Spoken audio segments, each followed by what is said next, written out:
Hi అండి, మీకు ఒక న్యూ రెసిపీ చెప్తాం ఈరోజు. మీలో ఎంతమంది దోసకాయ పచ్చడి ఇష్టం? దోసకాయ పచ్చడి అంటే చాలా మందికి ఇష్టమే. సో దోసకాయ పచ్చడి ఎలా చేసుకోవాలి ఈజీగా మన ఇంట్లోనే చేసుకునే ఒక చిట్కా మీకు అయితే చెప్తాను. చాలా ఈజీ అండి, జస్ట్ క్షణాల్లో మనం పచ్చడి చేసేసుకోవచ్చు. తగలబెట్టండి సార్ నిరంజన్ గారు. అది ఎలాగా అంటారా? ఏమి లేదండి, ఫస్ట్ మనం ఒక దోసకాయని తీసుకోవాలి. ఇలా చిన్న చిన్న ముక్కలు తీసుకోవాలండి. చూస్తారా, ఇది దోసకాయ అనమాట. ఇలా కట్ చేసుకోవాలి. చూడండి ఎలా కట్ చేస్తున్నారో, ఇలా కట్ చేసుకోవాలి. ఇలా చిన్న చిన్న ముక్కలుగా తీసుకోవాలి దోసకాయ. సెకండ్ అండి, ఇంట్లో పచ్చడి ఉంటుంది కదండి, పచ్చడి ఆవకాయ మిరపకాయ ఏదైనా సరే, పొడి మిరపకాయ పచ్చడి ఉంటుంది కదా, ఇది పచ్చడి. సో ఇది పచ్చడి, ఇదేంటండి దోసకాయ. అప్పుడు రెండు కలిపితే ఏమైంది? దోసకాయ పచ్చడి అండి, అంతే. చూసారా, super super super.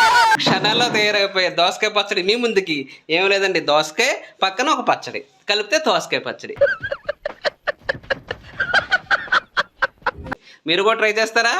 Okay, thank you all. అమ్మాయి ఏం టార్చర్.